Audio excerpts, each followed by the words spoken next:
We are the owners of PHLster holsters. Nothing else about this class has to do with us. It doesn't have to do with our brand. It doesn't have to do with any particular individual product. What we're going to teach are consistent, repeatable, teachable principles that you can use to get a gun to conceal on your body and to help your friends and your students troubleshoot their own concealment. How many of you here are instructors? Right? A lot of you. How many of you have taught another person how to shoot, ever? Right?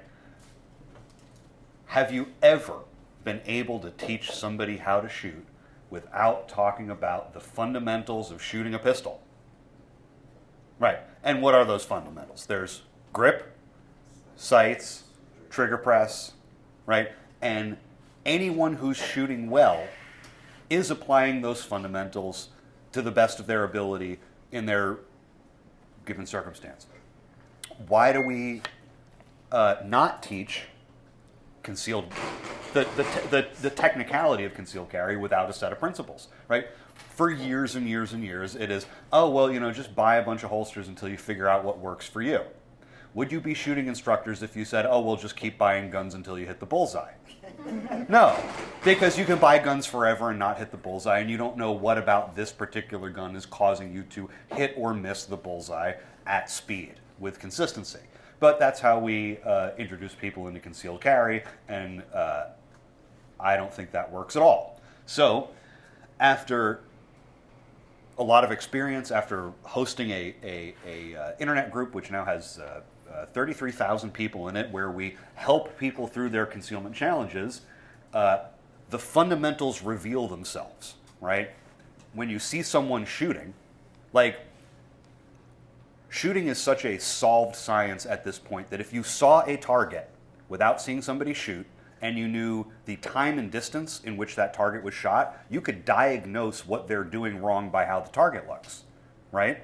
Oh, that's vertical stringing. Oh, they're not gripping with their support hand well enough, right? If you know the time and the distance, you can determine the challenges that shooter's having, regardless of whether or not you've seen them shoot. Now, it helps to see them shoot, of course, but we know so much about shooting at this point that the fundamentals are reverse engineerable from the results, and we can do the same thing with concealment. When a gun is concealed, what things have occurred to cause it to be concealed? Well, at the most basic level, when a pistol is concealed, the pistol occupies the space, the envelope of available space between the body and the cover garment without disturbing the cover garment. That means that in order to in order to cause the pistol to conceal, we need to restrain it to the body in the optimal location such that we maximize the available space between the body and the cover garment for the gun to exist in. We're going to go over a set of repeatable processes, self-diagnostic procedures, and techniques that allow anybody, regardless of age, gender, height, size, body type, whatever, to identify the optimal location where that maximum envelope exists, and then restrain the gun to their body in such a way that it is not uncomfortable for prolonged periods of carry. That's what we're going to do. Right, and to start things off, we're going to talk about safety and holster safety, because of course that's fundamental to anything gun-related. So when we were researching for this part of the presentation, I thought, okay, I'm going to find a few really poignant stories that illustrate what happens when your holster, your concealed carry setup fails. And I started looking, and I encountered so many examples that I just was like, oh, well, that's enough. I certainly did not exhaust the possibilities of what's out there. And I think the lesson in that is that everything works for you, it works for me, until it doesn't. So let's take a look at some headlines. Locust Police Department alerted residents that shots fired at Walmart Saturday night were accidental. A customer was grocery shopping, bent over to grab items, and their gun fell to the floor, causing it to discharge into the ceiling. Luckily, no one was hurt in that case. There's another case, if you scroll through the presentation, where a mother's gun fell out of the holster and discharged, striking her child in the leg. So, you know, all of these things have consequences attached. If you want to read these, there are too many to read here, but feel free on your own time if you want to click through and read those. There's quite a few. Another one I found interesting. A special agent with the Social Security Administration is suing the makers of his gun, holster, and gun, alleging their defective design led the gun to fire into his thigh while trying to clip the holster to his belt. And you kind of wonder, how could that happen? Because generally we tell people the best practice is, if you're going to put your gun on for the day, leave it in the holster. Put the whole thing on. That's generally safer than trying to reholster on the body with a hot gun. But I started looking into the company that made the holster, and this is not the same holster, but it's similar to this in principle. So he thought he was being safe. He thought that he was handling the gun in a holster and putting it on his belt in a holster. But we can look at this and say what may have happened is maybe as he was struggling to get it in place, maybe things started to squish up. Or maybe, you know, this trigger protection maybe wasn't quite adequate. So there are a lot of things that can happen that you won't discover until the heat of the moment. So what I tell people is find the failure points of your gear before they find you. And that means holster testing based on the criteria that make a safe holster. So what are some, what would you guys consider criteria of a safe holster? What does your holster need to do to be considered safe? Cover the trigger. Cover the trigger, yep, protect the trigger. Lock consistently. Yeah, like retain the gun. Hold the gun to you. Stay open. What was that? Stay open. Stay open, yes, that is the third. You guys are acing this class already. Yeah, so I was going to say, we summarize that as the holster needs to be able to retain the gun in the holster and the holster to your body. It needs to prevent accidental trigger manipulation. And it needs to provide a clear and unobstructed path from the target back into the holster without flagging any part of your body. Yep, and we're going to speed through a lot of this quickly, but we do have additional resources for most of these things on our website. So here's a holster that I bought because somebody in a Facebook group assured me that it was safe and it had adequate trigger protection, and I thought, oh, you know, just looking at the picture, I don't think that's the case. But it's on Facebook, so you know it's true. Right. But I thought, oh, all right, maybe I'm wrong. I've been wrong once before, so I thought, okay. Well, first of all, this holster with the gun out of it, it collapses. So in order to reinsert the gun, if I'm wearing the holster, I need to pull that pocket open and put the gun into it without muzzling any part of my body, which can be done. It is difficult, and most people are going to go like this. So you want your holster to have a mechanism for safe reholstering. Best way to do that is a rigid holster that stays open when the gun's drawn. Yeah, sweeping your hand and pointing the muzzle at your pelvis, not great. Not so good. Not so good. So this holster, the person using it said, well, it has a patch that covers the trigger. So this patch is a stiffer plastic. Therefore, this holster is safe. And I said, well, okay, I'll try it, I guess. And I thought, oh, well, you know, it does kind of cover the trigger. And if this is as hard as you're going to test it, you would think this works for me. Works for me. But now, as soon as I bend over, it doesn't work for me anymore. So what you want to do is test your gear to your physical limitations. Because if you know that you can do jumping jacks, you can do wall slides, and you can do whatever movement you think is going to expose the weaknesses of that holster. Sprints. Then that holster will also serve you on the worst day of your life when you don't know when you might need to do. For me, the times when I have tested my holster retention the hardest were like running with a fire extinguisher. You know, not the typical self-defense scenario that you would think to prepare for. But test the holster to your physical limitations, and then you're going to know where the failure points are. Yeah, and we don't have to discuss this from the standpoint of like, I'm going to John Wick fight to the death 3 guys in an elevator, and my holster needs to stand up to that. But it definitely needs to stand up to chasing your dog through the street after it got out of the yard. And that's a pretty low bar that a lot of stuff just doesn't meet. Right. Yeah, I've got a good story here. I'm going to read it as it was published with strong language included. But this is a great example of, it works for you until it doesn't. It's entitled, "I'm a Moron. Read my quick story and roast me. Tell me what I've done wrong." Brought to you by Reddit. Brought to you by Reddit. I was going on a run about 4 miles, and I decided to see if my holster with setup would work for more active movement with athletic clothing. So I got sweatpants, an athletic shirt. I had no belt loops, so I wore my belt and my holster around my waist under the shirt. And this was a hard-sided holster, just for the record. So the setup was actually pretty comfortable and secure for the run up until I decided to sprint hard the last 100 yards. The belt rode up my stupid skinny waist, and faster than I could fix it, the entire holster twisted and fell off the belt. The gun came out of the holster on the first impact, and then bounced and skidded 10 or 15 feet. I had one in the chamber, but there was no discharge. Gun retained the magazine just fine, but some scratches on the gun. I'm feeling really grateful that fate didn't slap me upside the head with worse consequences for my moronic actions. On the plus side, I trust my gun a lot more now that I've unintentionally drop tested it. So that's just one example of, I put it on, I walked around my house, it worked just fine. But surprise, when I start testing it harder and harder, the failure points become exposed. So for the sake of time, we're not going to lecture you too hard on this gun safety stuff. But you can find some good resources for that on our website.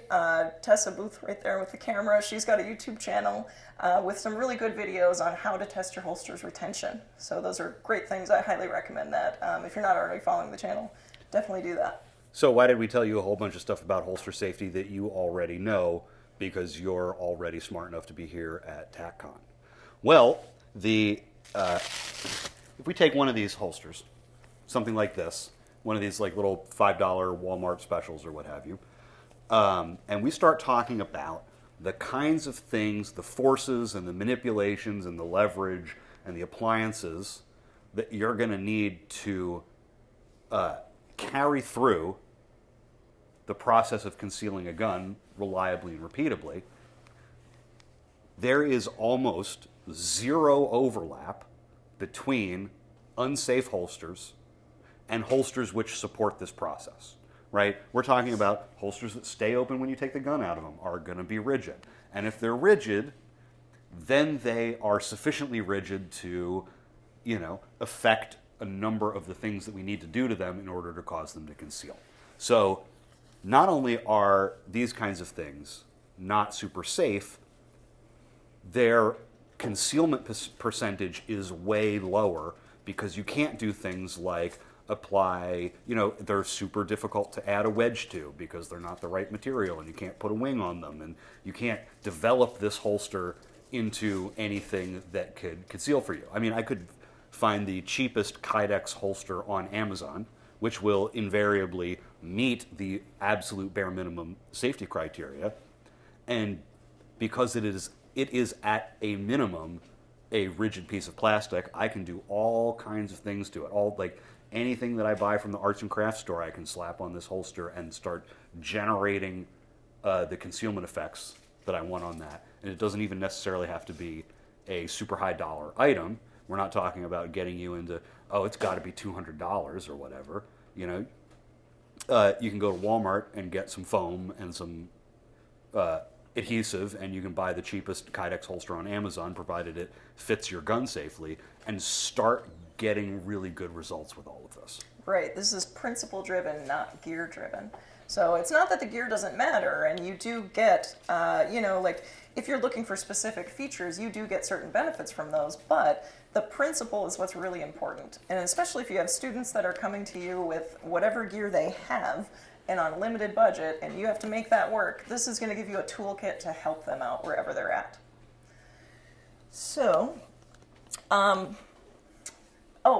did want to mention real quick before we move on, when you're doing your holster testing and your retention testing at home, a way to make that a lot safer is to use a device called a barrel block. It's just a piece of plastic, goes into the chamber, makes it so that a round cannot be chambered, makes your dry fire and your holster testing process considerably safer. We're not affiliated with them. We just think it's a really good idea. So we've got a link to that on the website there. If you missed the website, it is PHLsterholsters.com/class2024, and you can bookmark that and scroll along with the presentation. All right, any questions on that? I know we moved through it really fast, but we're trying to get to the hands-on parts sooner, so it's a little more comprehensive class. All right, so everything we talk about today, you're going to find much more detailed information about on the website. There's a Go Here link that you can click, and it's also in the Learn section on the PHLster website, the basic concealment mechanics. So we're going to go over an abbreviated version of all of this, but this isn't all there is to it. It's just all we have time for today. So what you're looking at here are the ingredients of concealment. The recipe will be to taste on an individual basis, right? Everybody can follow this process, but they will need different amounts of everything, and some of their results will be slightly different. We're not going to talk about, oh, well, is concealment for men, concealment for women, tall people, short people, skinny people, fat people. It doesn't matter. This is all going to work for everybody, but you're going to adjust the recipe for taste based on what your specific needs are, the gun that you have, your attire, your body type. But these are the fundamentals that we have reverse engineered or reduced from observing what causes concealment in people. So, how many of you don't know your shoe size? How many of you routinely buy shoes by kind of holding it up to the bottom of your foot and going, oh, that looks about right, and not knowing what your shoe size is or how to measure your shoe, or knowing that you can reliably kind of pick within a half a shoe size across a bunch of different brands and have it fit your foot, right? None of us. We've been measuring our feet since we were kids. We all know what our shoe size is. We know how to shop for shoes, and we know roughly that, I'm a 9 in an Adidas, but I'm a 9.5 in Reebok, right? But we all go out and buy guns that say compact and subcompact or carry, which is totally meaningless and is completely relative to who's carrying it. So, how do we pick the right sized gun to concealed carry? We don't do it at random. I mean, ultimately, most people have done it more or less at random. They kind of handle it in the gun shop and go, oh, I don't know, I guess, is this the right size? Can I shoot it well enough? And then they struggle to carry it all the time. Well, there are two things to do at the very outset. One, you need to right size your gun, and you need to determine where on your body it's going to fit the best. So, we actually have the people here who came up with this. The first thing you need to do is understand how to pick your gun size the same way you pick your shoe size. Tessa here came up with the concealment percentage principle, which is genius and straightforward. Shoe sizes are defined by the size of your foot, because the shoe is made to fit that foot size. However, we're discussing this in terms of a ratio, right? So for the purposes of this class, we're going to discuss appendix carry because that has the highest potential concealment ceiling, insofar as if you're going to do all this work to cause your gun to be totally invisible, you don't want it to be instantaneously revealed when you do anything normal like bend over, squat, reach, hug somebody, what have you. So if we're talking about concealment is generated by the gun being carried in the envelope of space between your body and your clothing, I want that envelope to work in my favor. So anytime that I bend, squat, sit, reach, and the gun's on the front of my body, that envelope increases. If it's on the back of my body, I'm shrink wrapping my clothing around the gun, and no matter how much work I've done to optimize my concealment, I eliminate it instantaneously and routinely during normal movement in my life, right? Additionally, how do we know when a gun is concealed? My standard for that is, different states have statutes regarding, what is or isn't concealed. But from a practical standpoint, for me, a gun is sufficiently concealed when the efforts to detect that pistol are more obvious than my pistol itself, right? So how are people going to casually detect my gun? Well, they're going to do it with gaze and physical touch, right? I want their efforts to detect my gun to so obviously violate what we think of as normal social boundaries that their efforts leap out to us. So what I can do is I can, for example, pick one person and start looking at them for a prolonged period of time. And instantaneously, everybody in this room notices me looking at one person, and that person also starts to become pretty uncomfortable after a really narrow window of time, right? And all of us have a little socially calibrated timer in our head that tells us roughly how long we can look at somebody else in public before we start to feel a little bit of anxiety about getting caught, right? We know that we can look for maybe 2 Mississippi before we start to feel like we're going to look like a weirdo for looking at somebody. All of us see somebody notice, like the instant that somebody notices us looking at them, we all look away, right? That's super normal. Anytime that somebody deviates from that, like if you catch someone staring at you and they don't look away, doesn't that person stand out to you like a problem, right? Why is this person looking at me, right?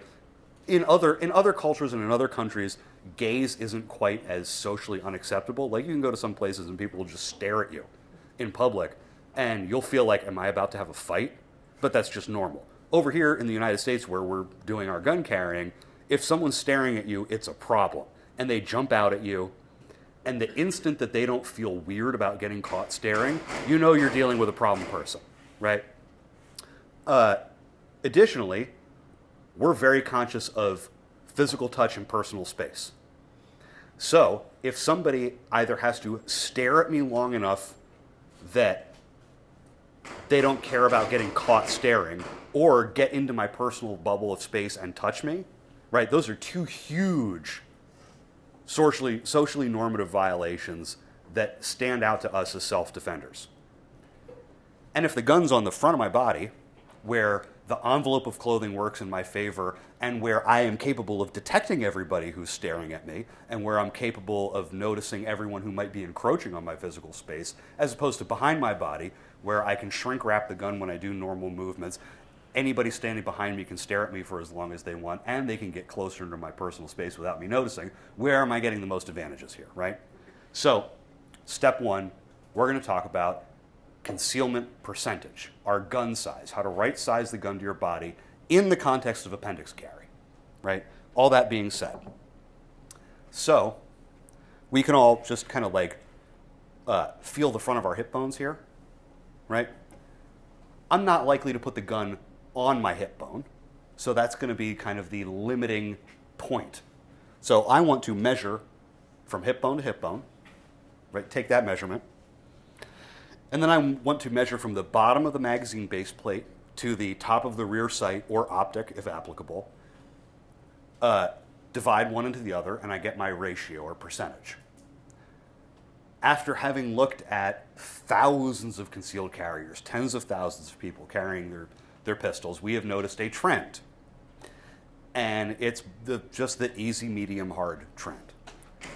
People whose ratio of gun to available space is 30 to 35%.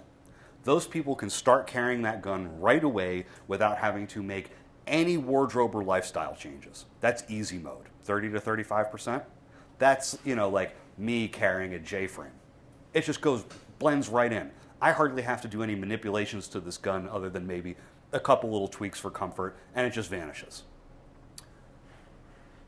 40%? Yeah, I'm going to have to focus on the interventions that I make to the holster to cause it to conceal better, a little bit more acutely, and there might be certain shirts that I just don't wear with that gun. 45 to 50% is a huge commitment, at which point people start dressing around the gun, wearing extra cover garments, sizing up their wardrobe, doing all this work to work that gun into their life. That is hard mode. That is a big commitment. When the gun is in that kind of like 45-50% range, you better either really like that gun and be willing to change your life around it, or it is something that is issued to you and you are required to carry. I recommend that people pick the gun for them that is most shootable, that they got the highest level of performance with, sub 40%. Now, we're closer to right sizing the gun. And also, small guns aren't as hard to shoot as people think they are, I don't think. So I think it's probably, but that's another tangent, I won't get into that. So we've right-sized our gun. We've selected something that is in kind of that like 35-ish, 40% concealment percentage ratio.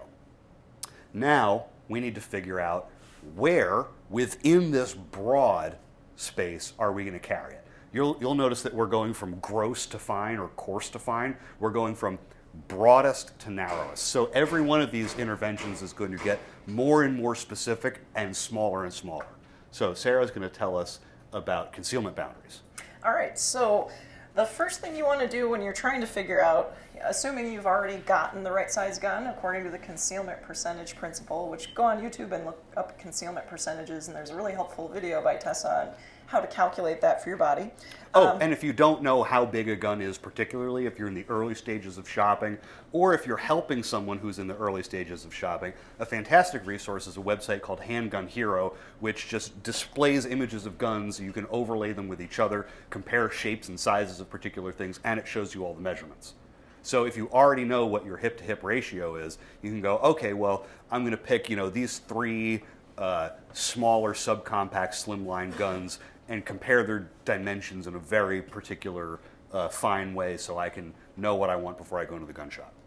Right, so assuming you have sized your gun appropriately for your body, now you've got your gun and you say you've got it in your holster and you're looking around and you're like, where do I even start? So the first thing you want to do is find your concealment boundaries. And by boundaries, I mean the space that's in bounds, or these are all the spaces where I can put my gun and it's okay. The spaces that are out of bounds are spaces like, if I put my gun here and I bend over, it's poking here and it's poking here and I can't move. So these are the spaces that are out of bounds. The easiest way to find those is to start in a seated position. Because I already know if I bend over, if I sit, if I run, if I do some high knees, my legs are going to come up. So I might as well just start with that and start in seated position. So you can see I can have my gun pretty low if it's right in the middle. It's not going to interfere with my thighs because it kind of goes right in between. But as I move the gun more laterally, I have to come higher to avoid interference. So if you start in that seated position and then stand up, that'll give you a head start and you're going to avoid those problems of, oh, I found the perfect spot for concealment, but now I can't move. So first step, find where those boundaries are. The lower boundary is going to be the more important one because when the gun starts to dig into your ribs at the top, say you start to bend over and it catches underneath your ribs, that's a technique problem. So that you can solve by pushing out with your abs as you sit. So rather than hanging up under the ribs, your gun pushes out and it'll glide over the top. So first step, find your boundaries. So once you have the broad general area in which you're more likely to carry the gun, we refine that even, we can refine that to a greater degree. Now, anyone who would like to stand up and look down at your torso. Yep, and you can all do that now. Go ahead and just look down. And as you look down, you're looking for areas of flatter terrain. So if you think of your body as a landscape, you've got your peaks and you've got your valleys.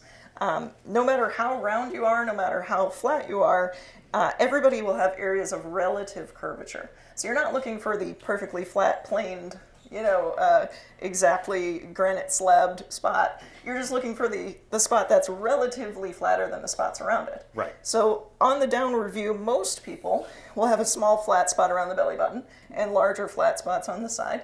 It's not universally true. I've seen people with actually concave stomachs before, and that happens. So it's individual, but you're going to self-assess by just looking at what you have. Yeah. the point of this thought exercise here is that when we look down at the various curvatures of our torso, we're going to take this snapshot and then imagine it as a horizontal landscape. We're going to hold this concept in our head of peaks and valleys, right? I've got a peak here, you know, that along the vertical line, the center line of my body, and then kind of coming out from my belly button. And then it slopes back away towards my belt line and pelvis, and then it slopes away on the side. Now, okay, go ahead, you may be seated. So you've identified it from the top down. That's your kind of step one.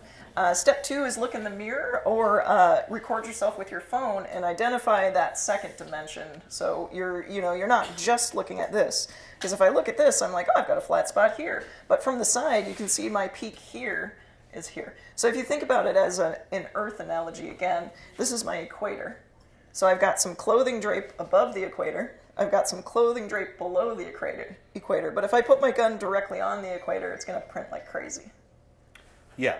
I mean, something that we see pretty frequently is someone will, say, "Oh man, I'm having so much trouble concealing this pistol," and they'll show us how they're dressed without the gun on, and their belly button and the top snap of their jeans are already printing through their shirt, and then they proceed to place the gun directly at that point, as though just their clothing itself isn't already being projected outward by their anatomy. And remember, we're looking to place the gun in the envelope of space between the clothing and the body.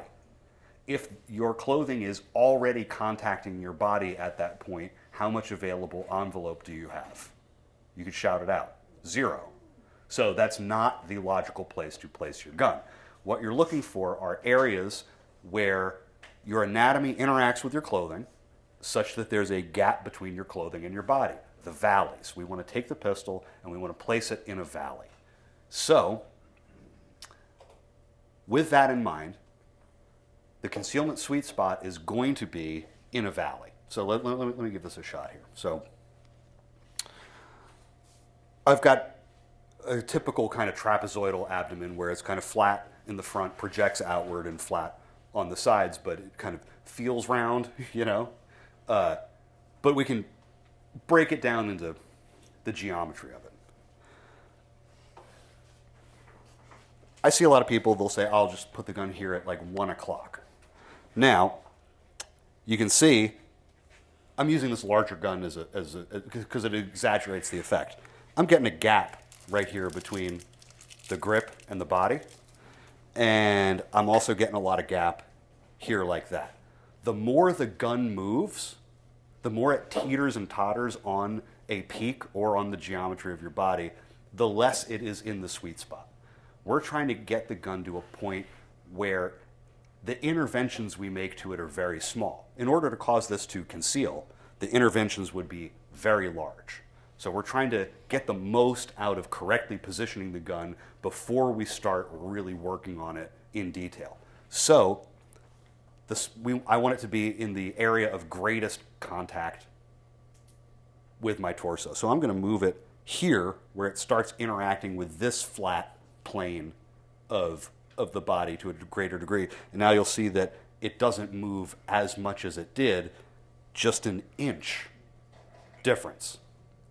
Now, once I've picked a spot where it's not teetering and tottering on the peaks of my torso, I can start getting into much more refined concealment adjustments, typically grip rotation and grip tuck.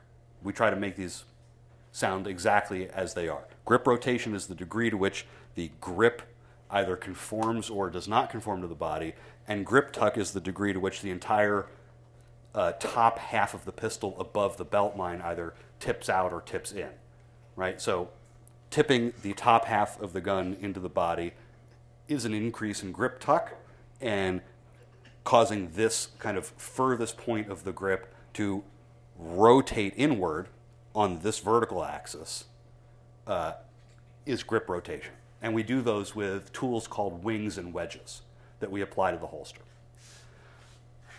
So you can tell that the gun is in the sweetest spot possible because it will require the least amount of grip rotation and grip tuck to correct, right?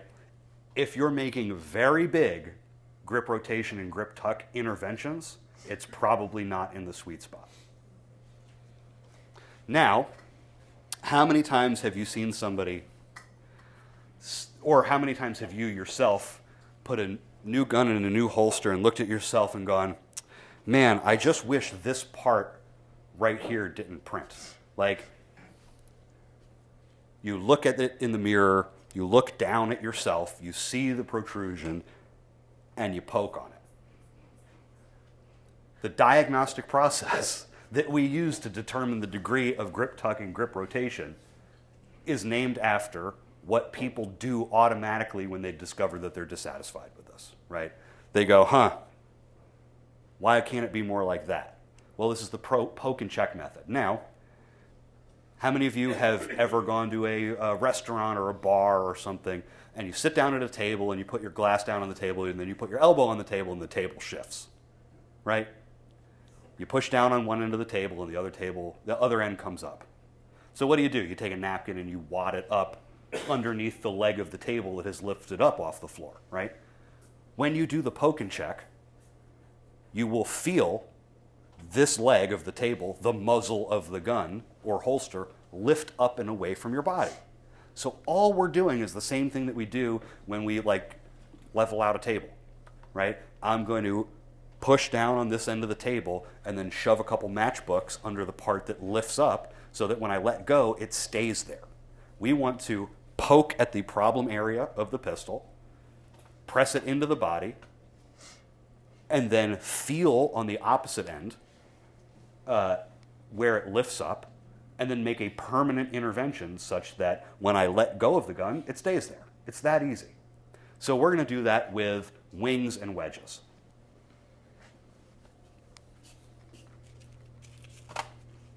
So here, let me grab a wedge here. Oh, this big purple one. So I'm just going to do this without a holster, for instance. I'm going to take my pistol, I'm going to put the wedge on it, and I'm going to shove the whole thing gracefully and in a dignified way into my pants. And by positioning this correctly, putting it more in the sweet spot, applying the wedge, I have caused it to conceal better.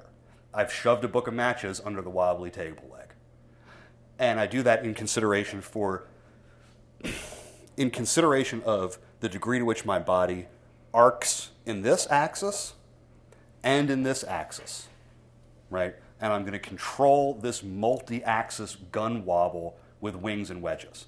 And all of this, of course, goes without saying that it relies on belt pressure. If I didn't have the pressure of the belt applying constraining force to the pistol, it would flop around no matter what. And if all you have is an elastic waistband, the size of the interventions that you need to do need to be a lot greater because they work in both directions. So if you're flexible and the belt is flexible, you get a proportional reaction in both directions.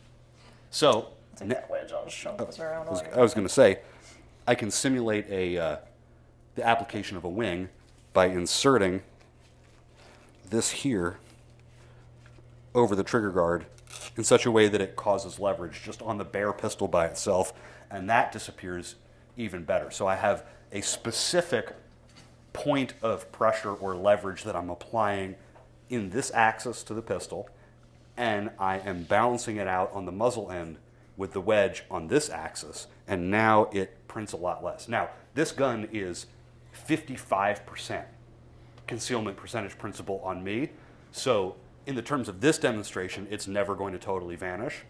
But if I were to substitute this out with for instance, a P365 or a P365 XL and just pop a wedge on it with a wing already built into the holster,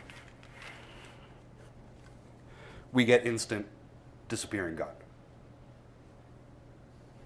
Right, so we talked a little bit about grip rotation and grip tuck.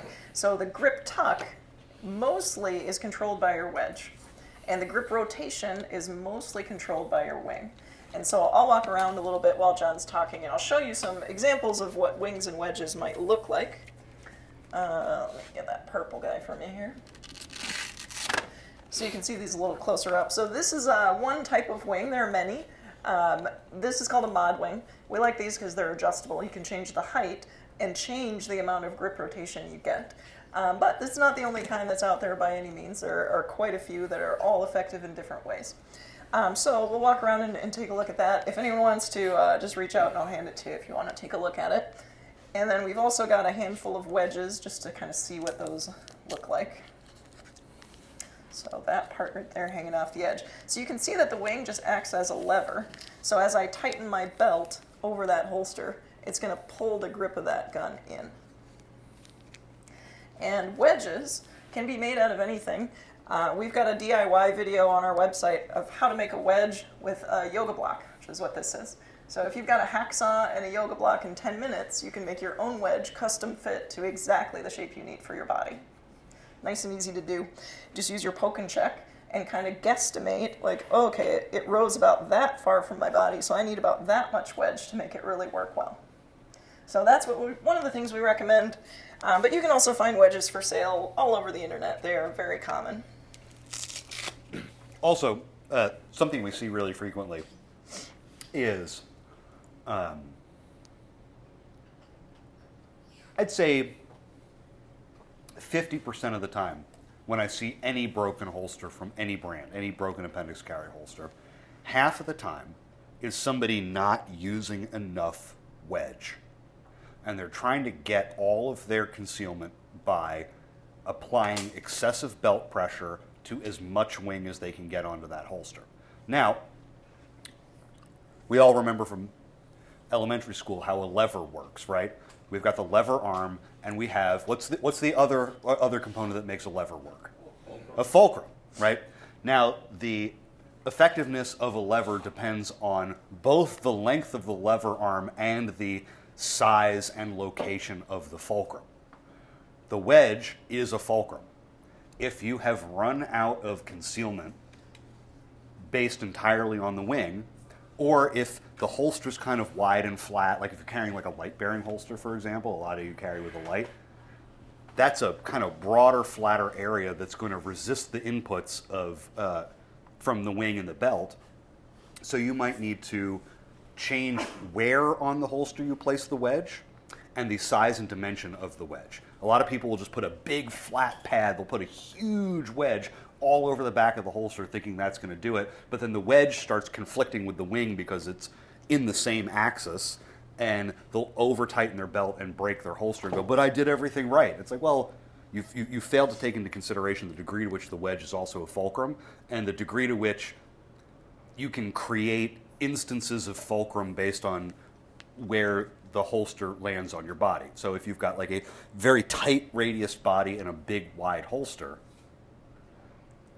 anywhere that they touch is going to be an instant of fulcrum. So you actually might, in that case, need wedge to reduce the effect, the fulcrum effect that your body has on the holster. So it's important to think about this from the perspective that the holster isn't going to do everything. However, your attention to where it interacts with your body and how it moves in three-dimensional space is what's going to do almost all of the concealment. And another thing we see, not as frequently, but it's on the most frequent concealment challenges thing, is somebody will get their concealment dialed in, they'll have the gun flat to the body, and then they'll look down and they've got a huge mound of the gun plus all of their modifiers and the belt. So you can't see the grip of the gun, but you can see the whole belt like a hula hoop sticking out. And often, not always, one of the things people are doing there is you can see this wedge, I've got it on the back of my holster. And it's fine, if this is what I need for my body, that's fine, but you'll notice the clip is here, so that's where my belt is going to ride. So now I've got, if my belt is this wide, I've got half of that wedge directly behind my belt. So it's just pulling the wedge into my body, but it can't really affect the gun because it's right behind the belt, and it's just adding more thickness in that area. I'm not saying don't ever do this, but if you're having the specific problem where you're getting the big hula hoop, this is something to avoid. And one of the ways you can solve that is just by moving it down. You can use a taller wedge lower, so you get more of that effect without adding so much bulk directly to the belt line. Now, who here has tried to carry a Glock 26 but went back to a larger pistol? Right? You go, oh, it's compact, it's small, it's going to be so much better. But that little chunky boy,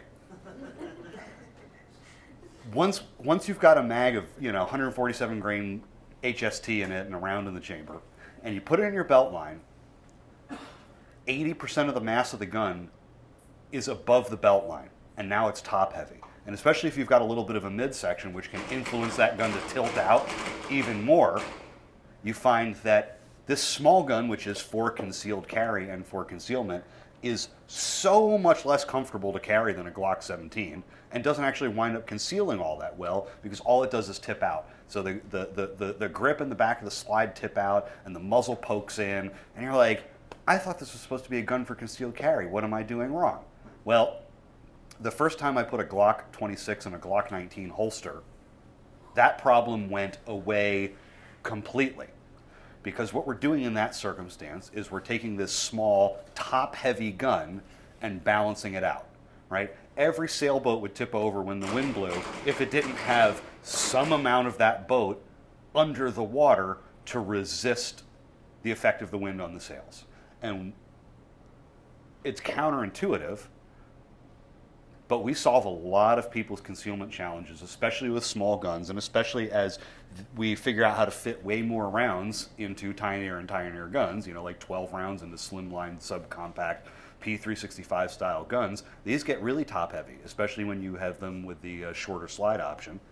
And as Sarah just demonstrated, you can, in some cases, use a longer holster to help balance that out. Or a lot of people discover that they can hang the wedge past the muzzle of the holster that they already have, even if it's a flush fit holster, and effectively cause a longer lever underneath the belt line to help balance out the top heaviness of the pistol. We call this the keel principle, and it's one of the just quickest, most effective things you can do to mitigate this particularly common concealed carry problem. Right, it's one of those things that's counterintuitive, so it's not the first thing, like, oh, my gun's uncomfortable and it's hard to carry, I need to add more to this package. But it really does make a difference depending on where your waterline is. So you can do that by, if you have the same family of guns, you can order the next size up. The Glock 26 in the 19 holster, the P365 in the XL holster. As long as it's the same frame size and will fit the same holster. The other thing that you'll see a lot of holster manufacturers do to try to solve that problem is rather than changing the amount of keel you get, they'll change where the waterline is. And that's all well and good, except for you can only go so high on the gun before you start to compromise your grip access. So that starts to become a factor that eliminates you from going as far with that waterline as you may want to go. Right. What Sarah's saying is that some people try to place the clip as high as possible on the pistol. Yeah, so your belt line's higher. The problem with that is that anything attached directly to the holster is part of the holster. So when your belt is attached to the holster via the clip, it cannot get out of the way of your hand when you go to draw it. So for instance, how many of you guys know the Smart Carry holster or Thunderwear, right? When you're carrying with a system like that, your pants become just another cover garment. They're just a bottom cover garment. And so you clear them out of the way or you access the pistol, and the pants don't really get in the way any more than your shirt does. You just kind of have to get it out of the way when you draw the gun. The instant that you tether the gun to the pants, you have to account for grip clearance, because otherwise it's like building a holster where the holster itself covers the grip. It just doesn't get out of the way. Right. Any questions on this stuff so far? we went through this pretty fast, but if you ever want to review this later, it's all on the website, and you are welcome to use anything from this website in your own presentations as well. This is all free for sharing. But we're going through it fast as part of, to show you how fast this is actually to learn. Because right now, we're going to solve these concealment challenges on people, and you will know far more than you think you do, and you'll be able to apply all of this instantly, and it'll feel obvious, even though we've rushed through this at like 2x speed in 40 minutes. Who's ready? All right, so just an administrative note real quick. If you are wearing a gun around your waist, and if you would like to participate in a demo, demos are optional, but you're going to need to remove that gun. So that we need to do in accordance with TacCon rules. So if your gun is in a holster, you may remove it in the holster and put it in your bag. You may not remove it from the holster. Does that make sense for everybody?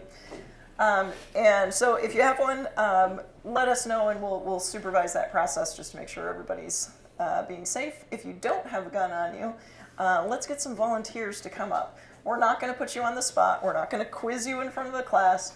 But what we'd like to do is have several volunteers come on up, and we're going to set you up with a holster. We're going to set you up to fail. We're going to give you a holster, and we're going to set up a problem that simulates a common problem that we would see in our customers and in our community.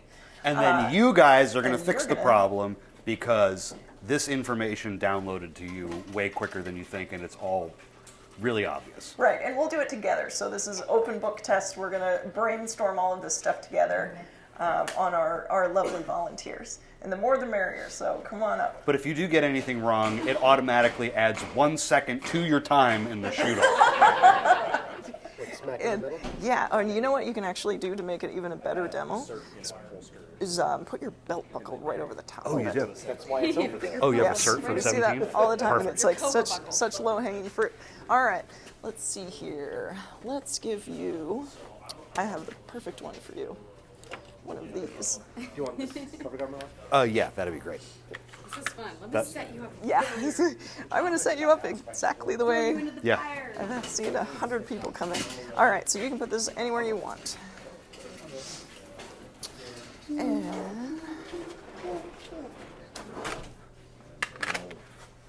Sarah, you can tell me. Yeah, put it right no, at no, 12 you're o'clock. totally fine.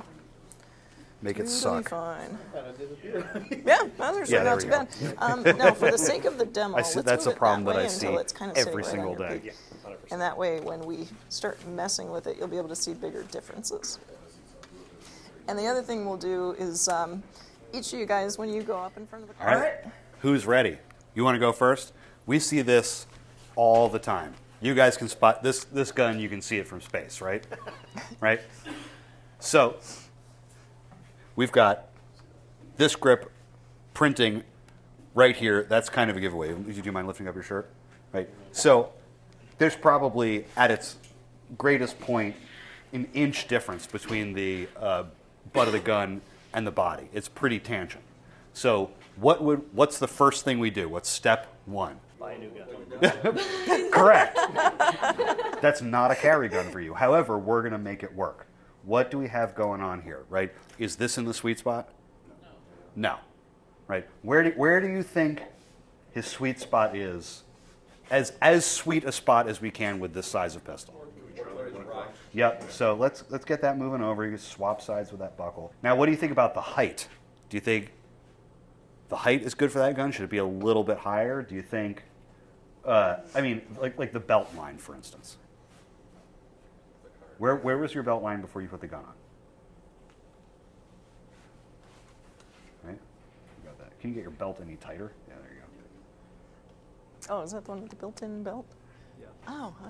So that's getting a little bit better. I would say my rule of thumb is, especially for a gun this size, you kind of want the rear sight to be at the same level as the belly button. So give that a try. Give it a little bit of extra hike up. Right?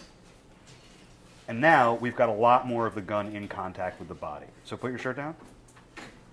Now, we don't need that much poke to make that work, right? You don't feel a really dramatic lift off at the muzzle end, do you? Okay, so wing, maybe. Or, in this case, this holster seems to have a little bit of wingy stuff built into it, not in a detachable way, but in a molded-in way. So, one of the things to consider when selecting a holster is, once you know how all this stuff works, the question to ask is, to what degree does this holster support the concealment interventions I need to make? Right? My opinion is that the holster should be as neutral a starting point for the series of interventions as possible. The more specifically the holster is made, the narrower cross-section of people it will fit. If it already has a really dramatic wedge built into it, that will fit the people who are already built like that wedge. And how do you know if you're already built like that wedge before you buy it? You don't, right? It's like if a company only made size 10 shoes, and the way you found out whether or not you were a size 10 shoe was to buy a shoe from that brand, rather than knowing what your shoe size is in advance and then buying the correct shoe size. So the more specifically the holster is made to one dramatic shape, the less likely it is going to fit you unless it was made to fit you in the first place. So I like to have things that are attachable or removable or adjustable in some way, because we're fine-tuning this, right? We're fine-tuning it to fit the body. However, just because we can't put a wedge on this a wing on this holster doesn't mean we can't put a wedge on it. So push on the grip to the point where it conceals, and of the wedges here, select whichever one you think matches the differential that you just created.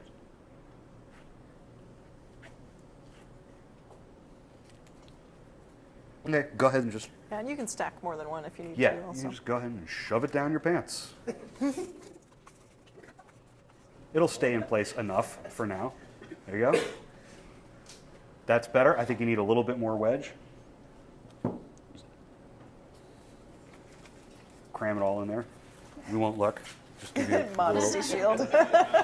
Modesty shield. Yeah, we're getting there. That's getting even better. I think when you give it a poke, do you still feel... Yeah, go. Yes, we might. Is Let's the give you wedge that fitting guy. low enough? I don't think so. All we would need in this case is the ability to do a little bit more grip rotation, or what we can also do is simulate that right now by just slip that in between the trigger guard and your belt line.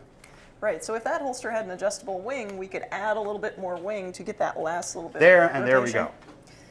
But since it doesn't, we're going to add something between the holster and the belt to do the same thing. As a wing. And the principles have been applied. Did everybody follow what we did there? Does anybody have questions? What we did is, since this holster doesn't have a wing attached to it, that feature is kind of generally molded into the holster, we took one of these little wedges and sandwiched it in between where a wing might be on that holster and the belt to create that same kind of like offset, so that the belt applies more specific rotational pressure in that area than is allowed by how the holster was molded. Which, sorry, question. That's not necessarily something you would recommend as a long-term solution. Yeah, it'll fall No. out if you try to wear it I wouldn't like recommend that as a long-term solution. I would recommend trying that as a diagnostic step with a holster you already have, so that you can make an informed choice about what to get next, rather than guessing your way from one product to another. Because Right. once you know what you need the holster to do, I mean, okay, here's the secret. I can go on Amazon and buy the cheapest $15 Kydex holster they make, and then go to Walmart and spend $10 on foam and Velcro and make it vanish on anybody, right? For, under $30, we're into totally invisible concealment. Now, it's going to take a lot of my time.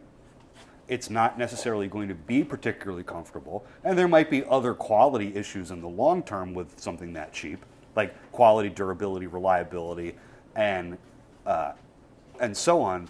But the choice you're making is, to what degree does this holster set me up to succeed in the concealment interventions I need to make in order to cause the gun to vanish on my body? The fewer of those features it has built in or available or has thought to accommodate in advance, the more work you're going to have to put in the arts and crafts area. And generally, if the product is considerate of all those variables in advance, it's also going to be built to a professional standard, but I can get literal disposable crap holster on Amazon as long as it's Kydex, and arts and crafts it until it disappears. Making a gun disappear is not itself the high dollar proposition here. The degree to which it is a reliable, neutral, and adjustable starting point to fit your body is what we're looking for.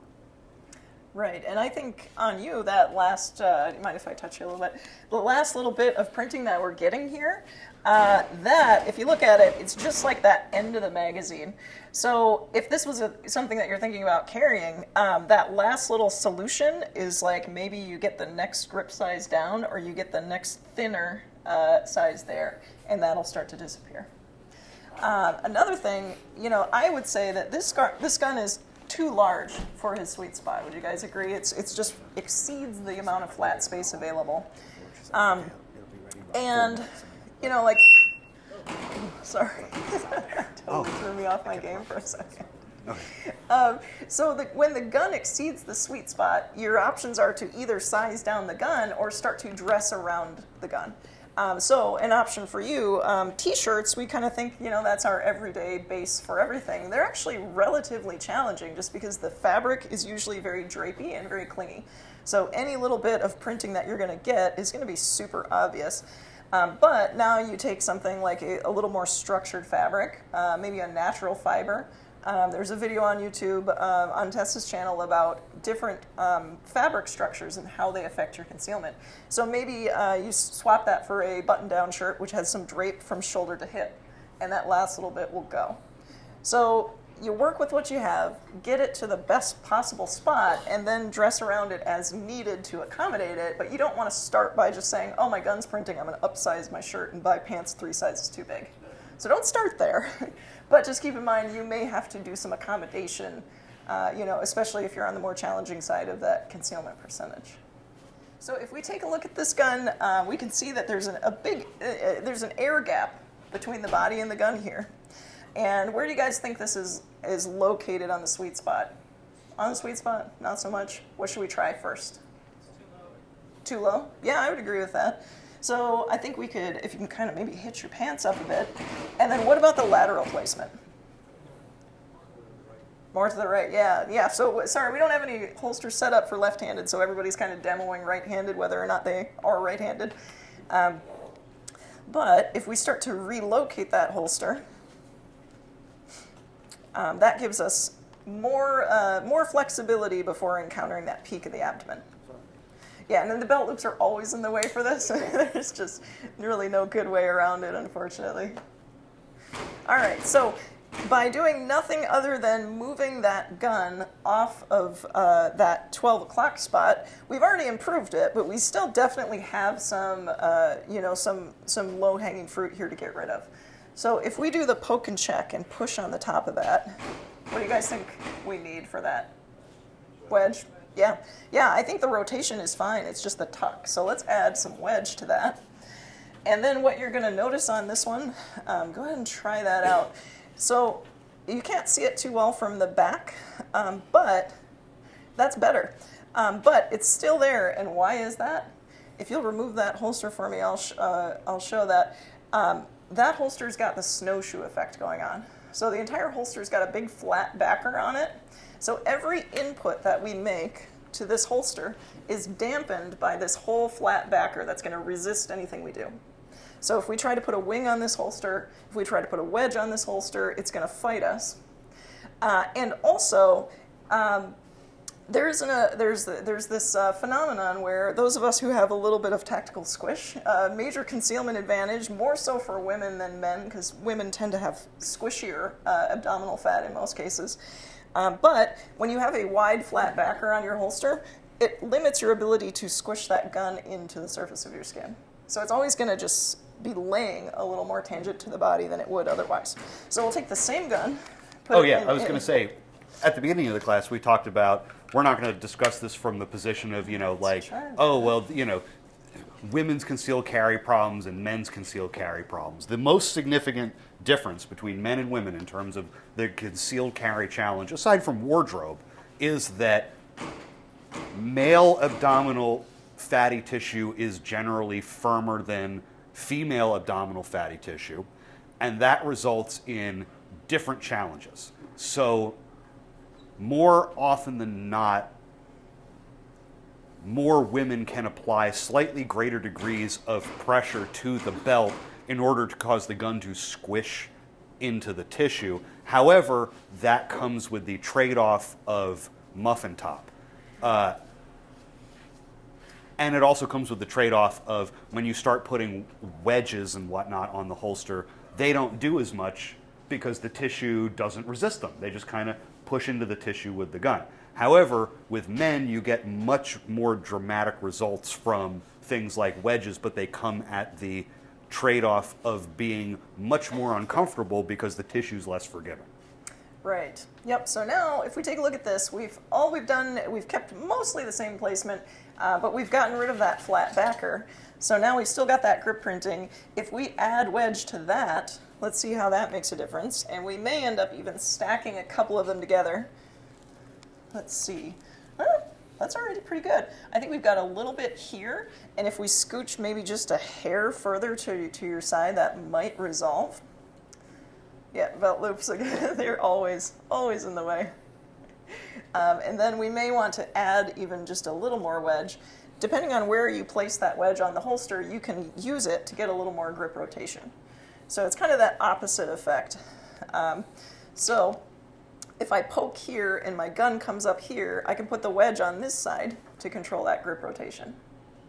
If I put my wedge on this side of the holster, it's going to help if you get rear sight or optic printing.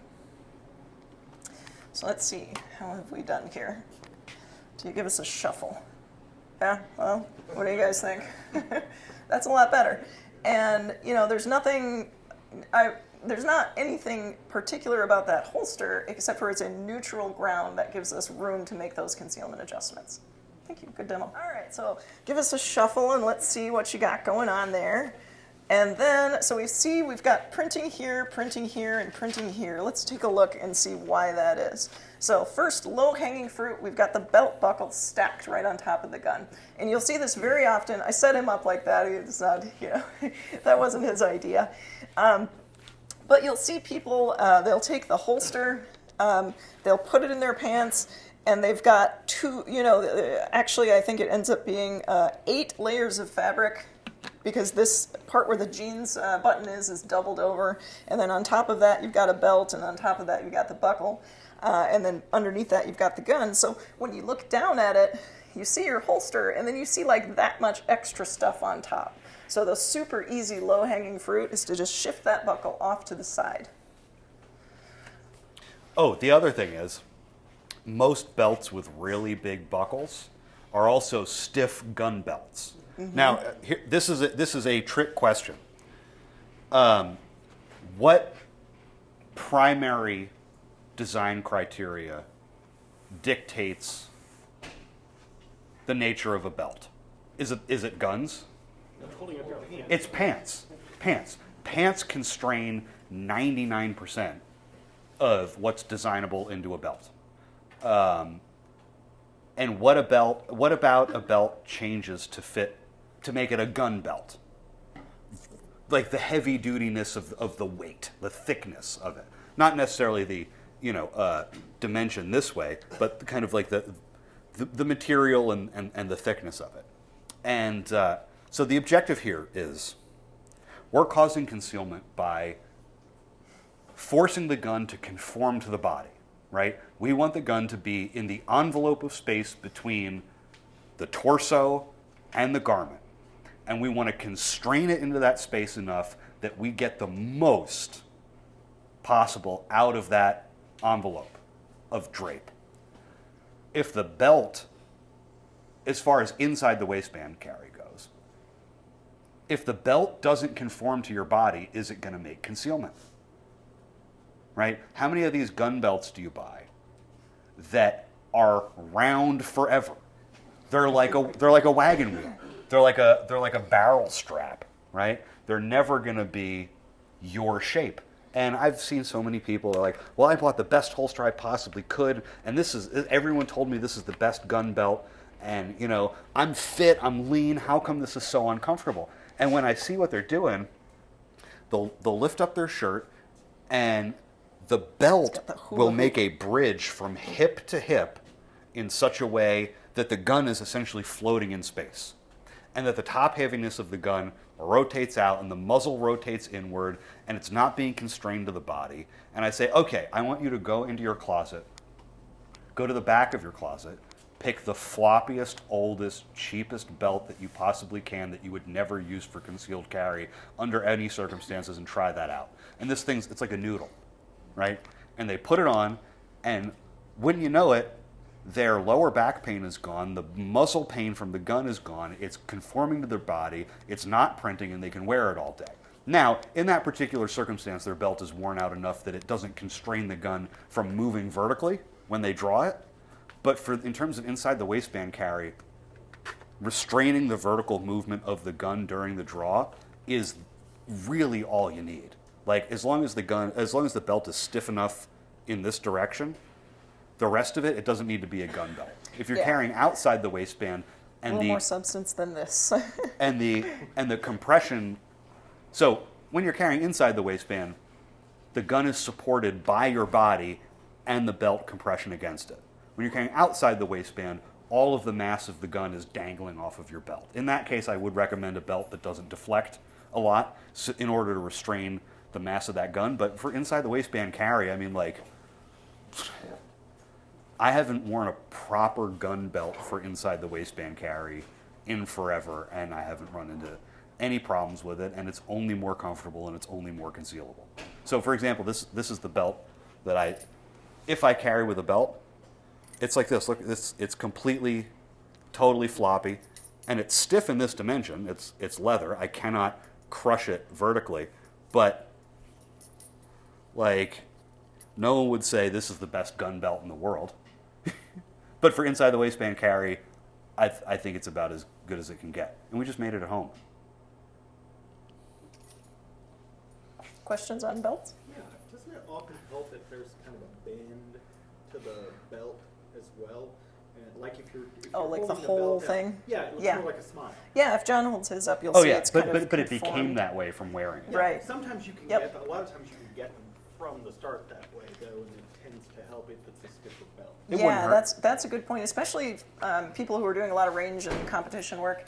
A belt like this, when you put it on a curved body, it's going to dig in at that bottom edges. I've seen people with bruises from their belt after a long day of classes. So it can definitely help to get one that has some shape built into it with the idea that it would follow the body's curvature better.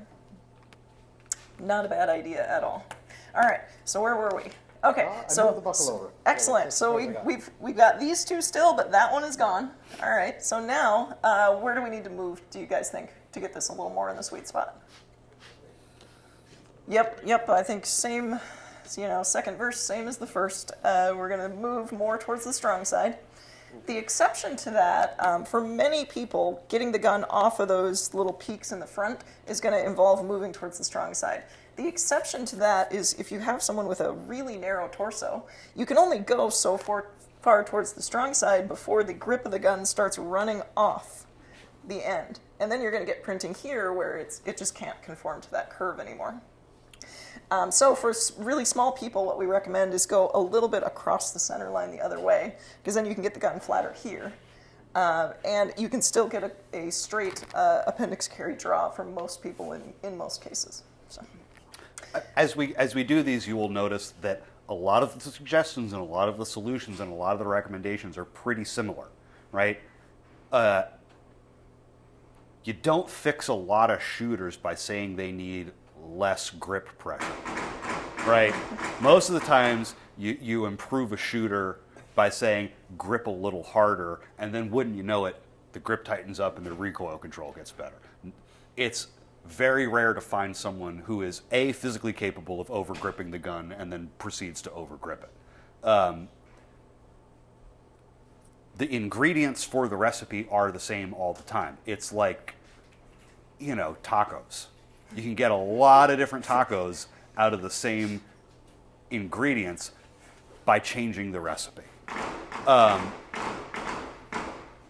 However, the flip side of that is you'll run into a lot of people who think that their concealment problem is extremely unique and individual.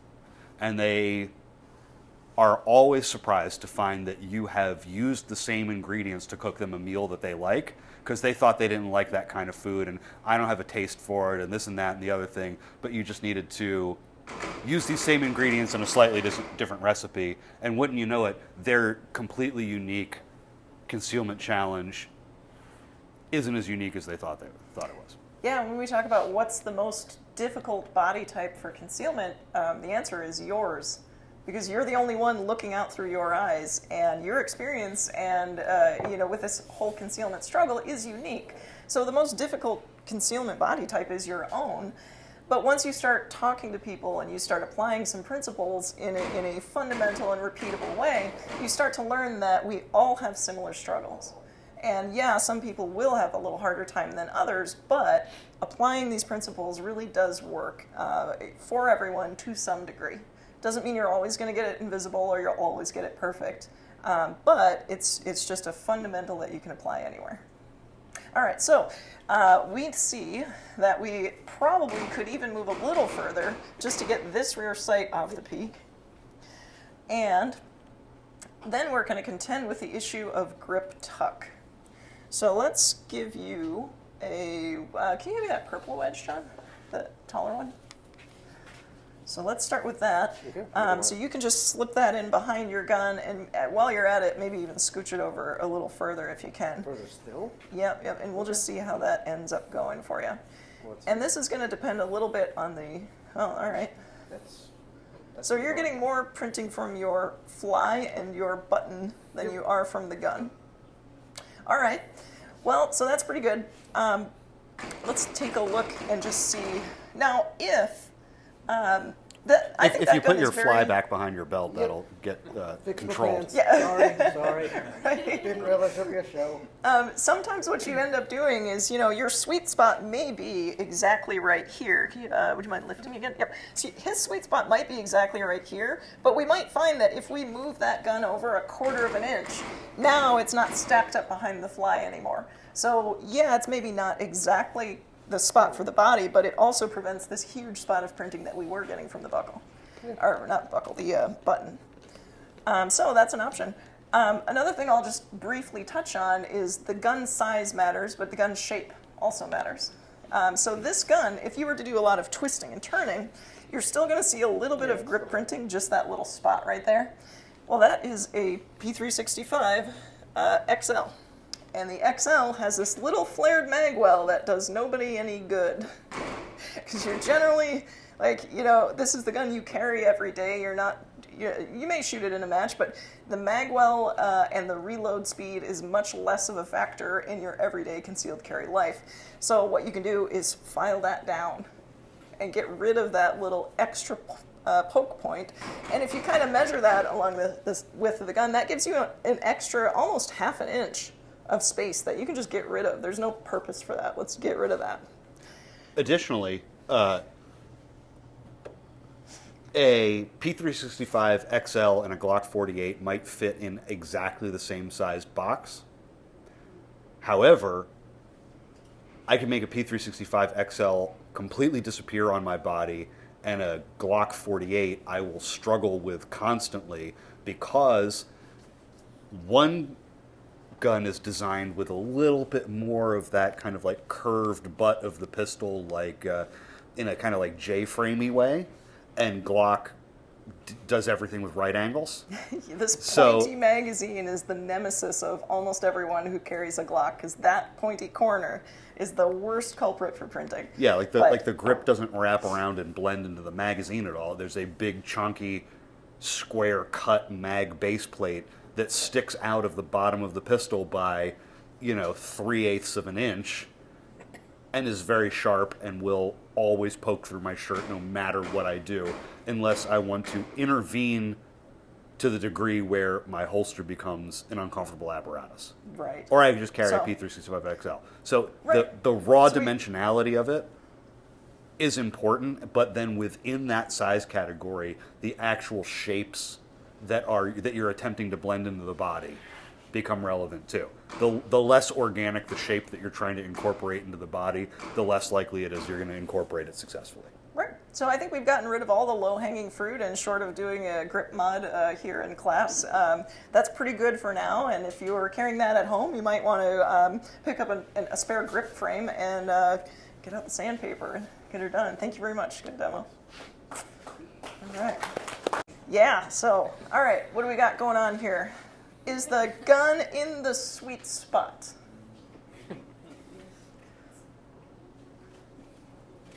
I think that's actually pretty reasonable. Let's do a reveal and see where it's at. Okay, so if we look at the peak of his abdomen, we've got a flat spot here and then a flat spot on the side. This is almost in the sweet spot all on its own, right?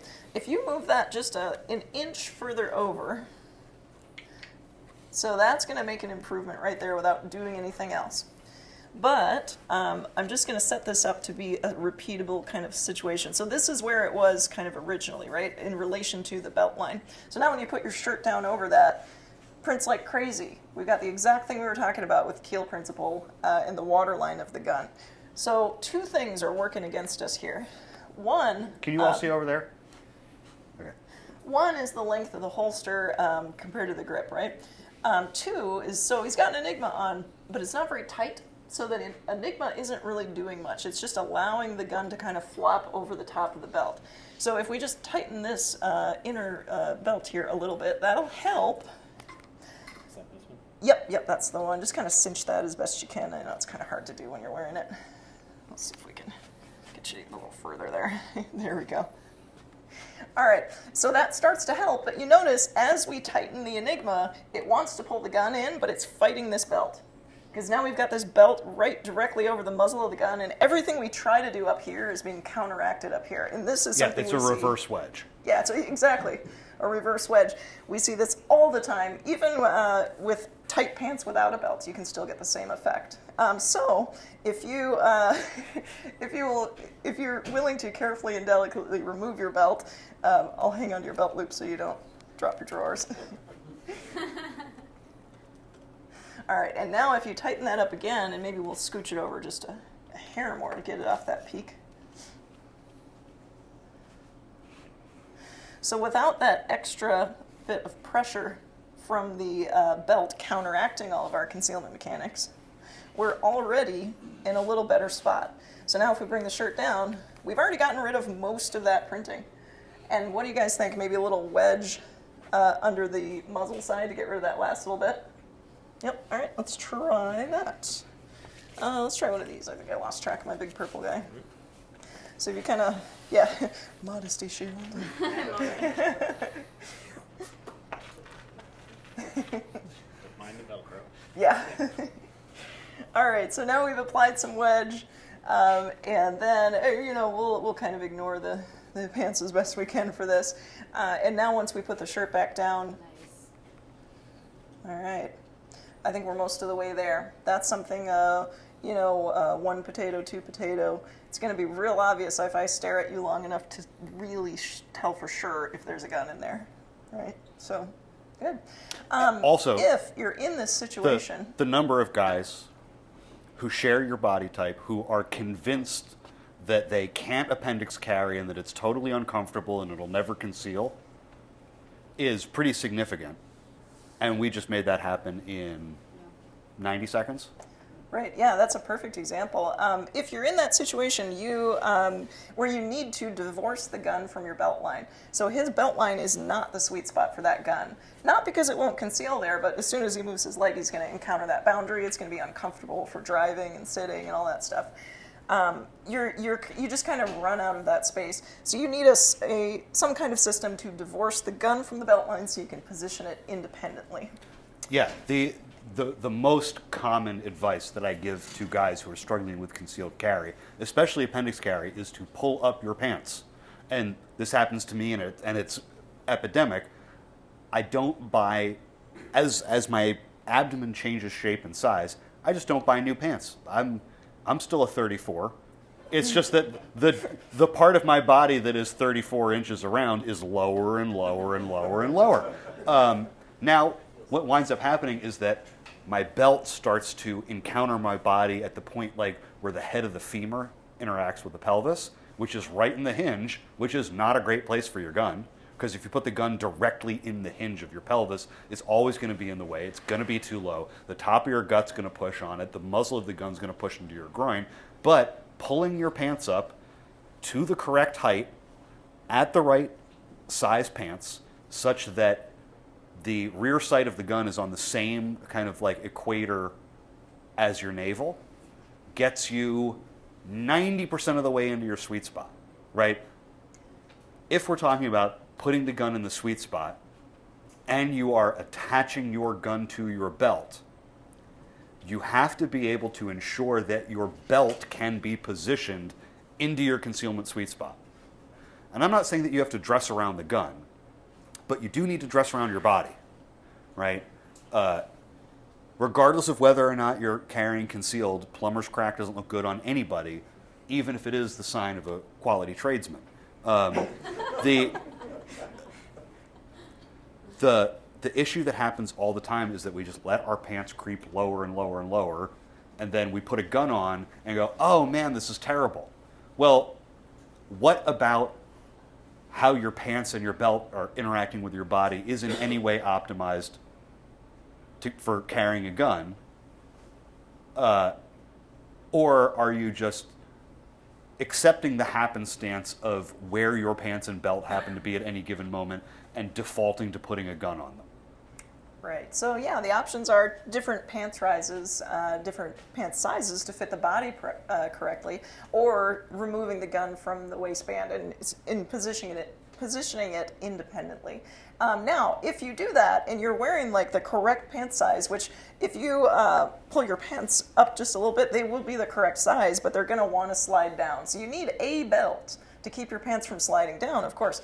But the stiffer and the tighter that belt, the more it's going to counteract your other concealment features. So the trick for that is to get something as stretchy and flimsy as possible so that it does as little counteraction as possible if you're going to wear it with a system that removes the gun from the waistband. So thank you very much. That was a great demo. This is probably the #1 most common concealment challenge we see. Thanks for being a good sport about taking your belt off, too. All right. So do we have questions? People will come to you and they'll say, my holster's uncomfortable. I don't carry because it's uncomfortable. And that's fine, but that's like going to the doctor and saying, I'm sick, heal me. Okay, well, what are you throwing up? Do you have a broken leg? Like, what's the nature of the problem? So any kind of comfort problem you're facing, you want to break it down into that root cause first.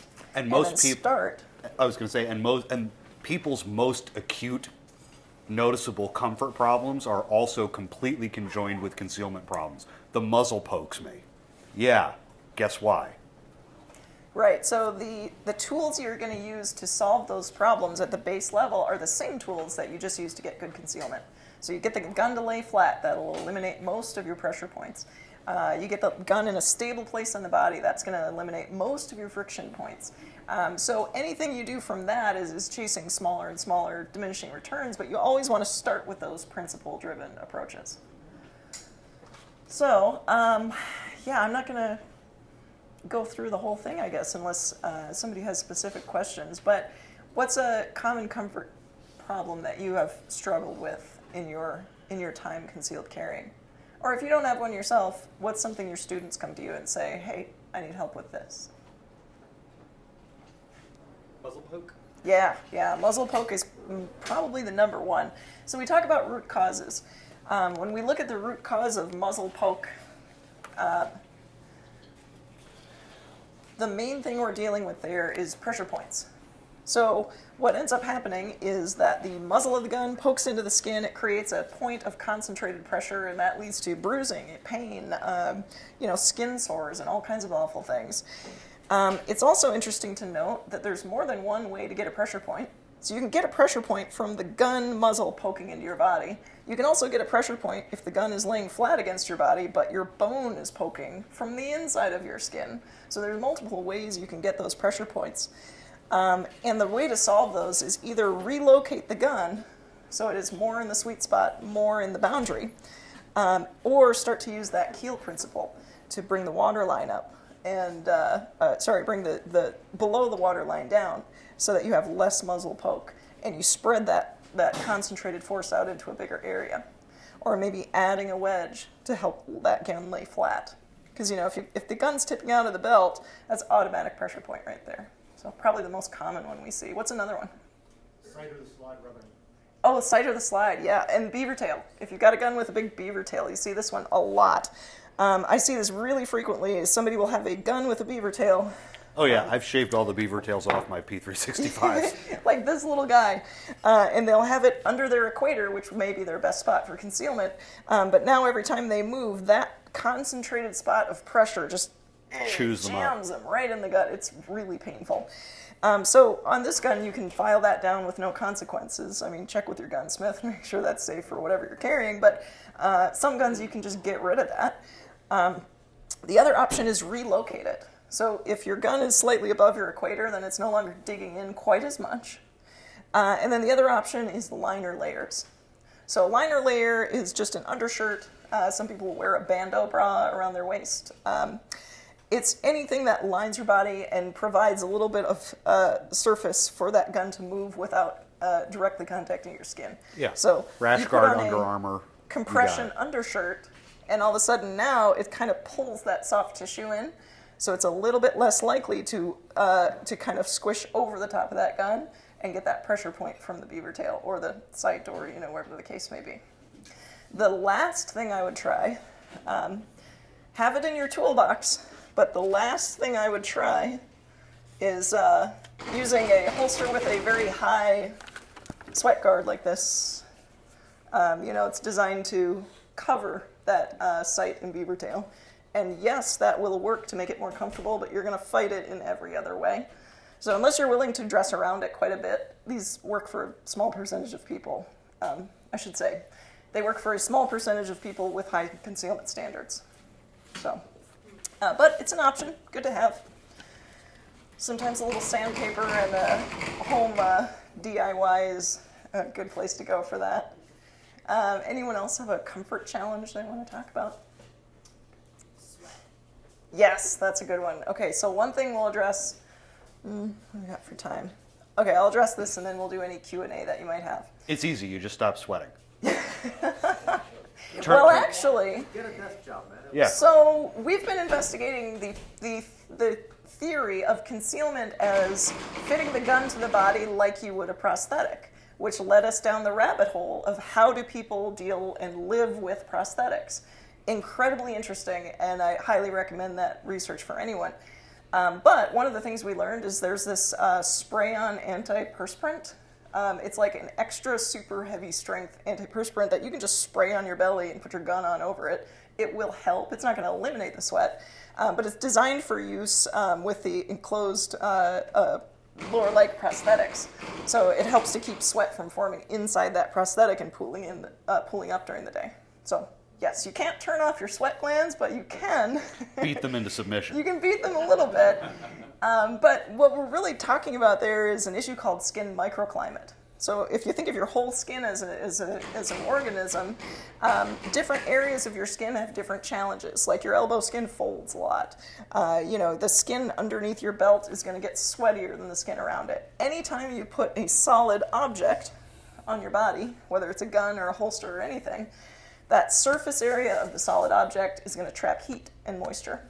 And then what that does over time is it starts to weaken the actual layers of your skin. So it's not just uncomfortable, it is actually weakening your skin to some extent.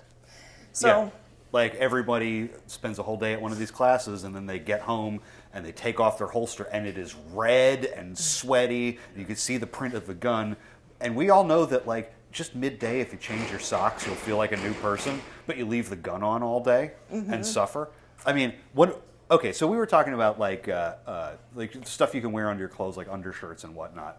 But you can go to like Payless Shoes and pretend to be trying on a whole bunch of shoes and just walk out with a bunch of these little socks, right? The elites don't want you to know this, but the disposable socks at Payless are free, and they just go right over your holster.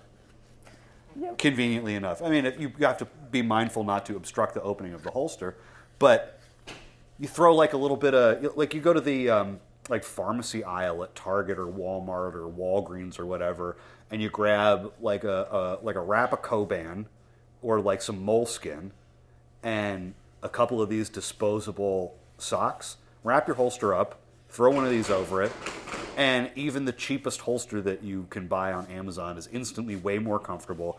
This prevents a lot of friction. It gives the sweat somewhere to go. And if it gets sweaty and stinky, you just take it off and throw it away. Or wash it and reuse it. Or wash it and reuse it. Or just keep going back to Payless and like stuff a box of Right. these under your shirt. I wouldn't say that you should No, shoplift. stealing is wrong. Stealing is wrong. But, you know, if you're there to try on shoes and you happen to have a few, you can also get those on Amazon, and I think they're like 19 cents a piece. You can get them in like 100 packs, so they're nice and easy. But yeah, the goal there is to have removable, washable liner layers so that you can freshen up whenever you need to. Even some folks will even have like, I know folks who keep a spare wedge in their purse so that when one gets kind of ratty, they're just like, oh, it's lunchtime and I'm sweaty. Swap it out for a fresh one. Definitely an option. The other option for a lot of these problems, we don't like to talk about it, we don't like to hear it, is reducing the amount of time that you carry the gun. And for some of the problems, that's really the only best solution. But to the extent you can, it depends on your risk profile, it depends on your comfort level. I'm not telling you that you should not carry, obviously. It would be very against my interests. But what I am saying is maybe rather than carrying at home, maybe if you don't have children in your home, maybe you can stage a gun. Maybe you can structure your life so that you run all of your errands at the same time. Whatever it is that you need to do to kind of downsize the physical effect of carrying on your body is going to make you last longer over the lifetime of your individual carry journey. And you might not have these issues, but your students might. Yes. Right? Okay, you guys should go have lunch because we're holding you up.